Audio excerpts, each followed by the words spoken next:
Good morning. Today, 3rd December 2024, Tuesday.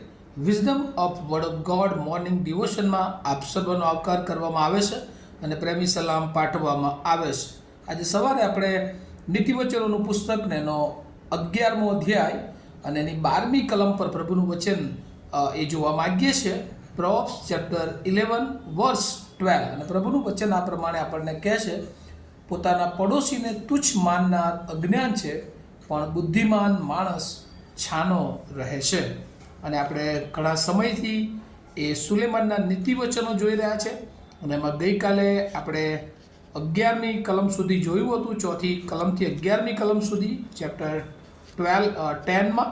અને એમાં ખાસ કરીને જે ન્યાયી અને વિકેડ માણસ, એટલે ન્યાયી અને દુષ્ટ, રાઇચિયસ એન્ડ વિકેડ, એ બે માણસો વચ્ચેનો જે કમ્પેર કરવામાં આવે અને આ જે આખા સેઇંગ્સ છે એને 2 પેર ઓફ સેઇંગ્સ તરીકે ઓળખવામાં આવે છે. એક ભાગ ન્યાયીનો, જે એને જીવનમાં જે બેનિફિશિયલ એ લાભો આપનાર હોય છે, અને બીજો એક ભાગ કે જે દુષ્ટની વર્તણૂક આધારિત હોય છે, કે જે જીવનને નુકસાન તરફ પહોંચાડે છે. અને એટલે ગઈકાલે આપણે જોયું હતું કન્ડક્ટ ગુડ એન્ડ એવિલ, સારી વર્તણૂક અને દુષ્ટ વર્તણૂક, અને એનું પરિણામ શું આવે છે. અને આજે આપણે ફરી એકવાર જ્ઞાન અને અજ્ઞાન, wisdom and folly, wise and foolish, righteous and wicked, એમાં આગળ વધતા ગીતશાસ્ત્ર 39 અને 9માં જે લખવામાં આવ્યું છે એ પ્રમાણે, for with you is the fountain of life, in your light we see light. કેમ કે જીવનનો ઝરો તારી પાસે છે, તારા અજવાળામાં અમે અજવાળું જોઈશું. અને જે જ્ઞાનીનો માર્ગ છે એ આવો માર્ગ છે કે એ ધ ફાઉન્ટેન ઓફ લાઈફ જેવો છે, હંમેશા ઝર્યા કરે છે અને એ બીજાઓને એ ઉપયોગી ફળદ્રુપતા તરફ એ આગળ વધે છે. કારણ કે નદીની પાસે જે રોપાયેલા ઝાડ હોય છે, જેની નજદીક હોય છે, એ બહુ જ ફળવંત હોય છે. અને એ જ રીતે નવા કરારમાં પણ યોહાનની સુવાર્તા એનો 7મો અધ્યાય અને 38મી કલમમાં પણ જો જોઈએ તો, whoever believes in me, as the scripture has said, stream of living water will flow from the within him. જે મારા પર વિશ્વાસ કરે છે તેના પેટમાંથી જીવનના પાણીની નદીઓ વહેશે. અને આ પ્રભુનું વચન કહે છે. એટલે જે જ્ઞાની માણસ છે એ હંમેશા પોતાના જીવન દ્વારા એ ઈશ્વરનું જ્ઞાન પ્રગટ કરે છે. અને આજે આપણે જે 12મી કલમ, 11મા અધ્યાયની 12મી કલમ જે આપણે જોઈ, અને એમાં લખવામાં આવ્યું છે, પોતાના પડોશીને તુચ્છ માનનાર એ અજ્ઞાન છે, પણ બુદ્ધિમાન માણસ છાનો રહે છે. અને અહીંયા પણ 2 pairs ઓફ સેઇંગ આપણે જોઈ શકીએ છીએ.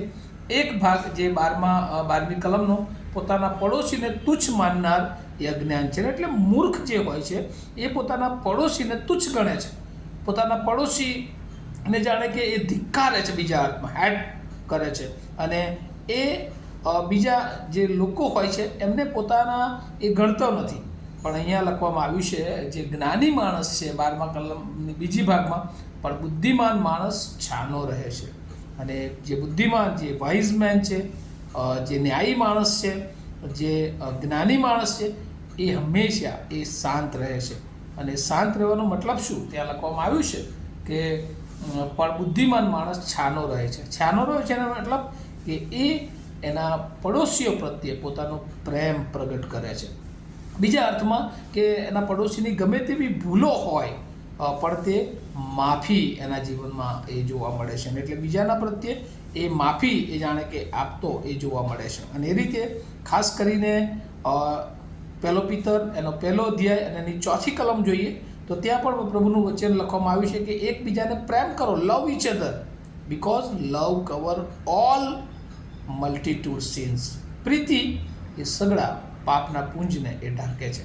અને એટલા માટે જ્યારે આપણે શાંત રહીએ છીએ, બીજાને પ્રેમ કરીએ છીએ, બીજાને માફ કરીએ છીએ, ત્યારે આપણે કોઈક રીતે પ્રભુમાં એને ઉમેરી રહ્યા છીએ, અથવા તો કોઈક રીતે પ્રભુનો એ ગુણ એ આપણે એ જીવનમાં આપી રહ્યા છે. અને એવું જ આપણે ઘણી બધી વાર 1 સેમ્યુઅલ 10 અને 27માં બી લખવામાં આવ્યું છે કે સાયલેન્ટ, આપણે શાંત રહેવાની જરૂર છે. જે જ્ઞાની માણસ છે એ હંમેશા એ શાંત રહે છે દરેક પરિસ્થિતિમાં, અને શાંત રહીને એ પરિસ્થિતિ પ્રમાણે એ વ્યક્તિઓની સાથે વાત કરે છે. અને એ જ રીતે પહેલો પિતર 2 અધ્યાય અને એની 23મી કલમમાં પણ પ્રભુ ઈસુ ખ્રિસ્ત વિશે પણ વાંચીએ છીએ.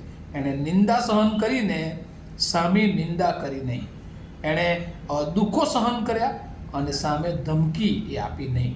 એ શું બતાવે છે કે ઈશ્વર એ શાંત રહ્યા. ઈશ્વર એ તો રાજાઓના રાજા પ્રભુ ઈસુ ખ્રિસ્ત હતા, તેમ છતાં જ્યારે લોકો એમની નિંદા કરી ત્યારે એ શાંત રહ્યા.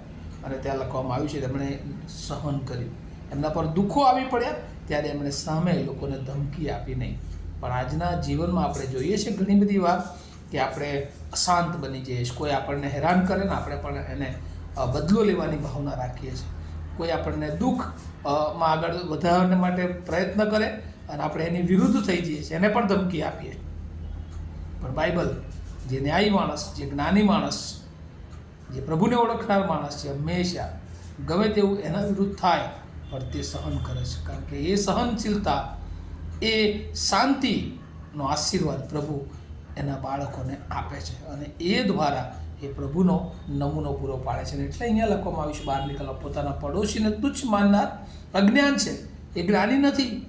પણ કહે છે કે બુદ્ધિમાન માણસ એ છાનો રહે છે. અને હંમેશા જે બુદ્ધિમાન માણસ છે, જ્ઞાની માણસ છે, વિઝડમ જેની પાસે છે, એ માણસ હંમેશા એ શાંતિ પોતાના જીવનમાં જોવે છે અને શાંત રહે છે.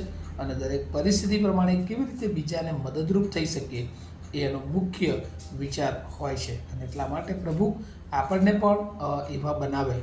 હિબ્રુમાં જે સાયલેન્ટ માટેનો જે શબ્દ વાપરવામાં આવ્યો છે એમ તો ચારસ, અને એટલે ત્યાં લખવામાં આવ્યું છે સ્પીચલેસ, કે જેનામાં શબ્દો નથી. ગમે તેવી પરિસ્થિતિ આવે પણ શાંત રહીને તે પ્રભુ તરફ દ્રષ્ટિ કરે છે. કારણ કે એ જાણે છે કે આખી દુનિયા એ ઈશ્વરના કંટ્રોલમાં છે. અને એટલે સહનશીલતા એ મૂર્ખાઈનો ગુણ નથી.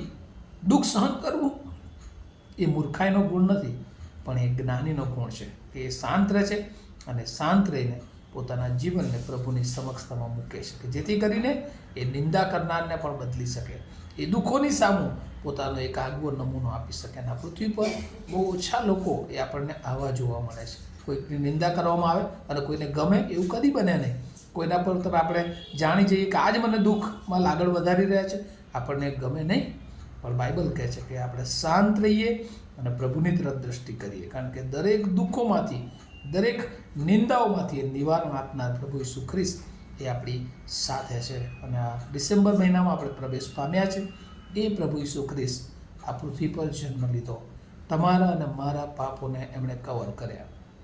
શું આપણે એ પ્રેમનો નમૂનો, એ માફીનો નમૂનો, એ આ ક્રિસમસની વધામણી, એ નાતાલની ઉજવણી દ્વારા એ બીજાઓને આપી શકીએ છીએ?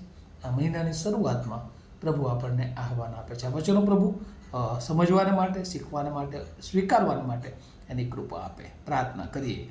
અમારા જીવંત અને દયાળુ ઈશ્વરમાં આભાર માનીએ છીએ તમારા અદ્ભુત વચનોને માટે.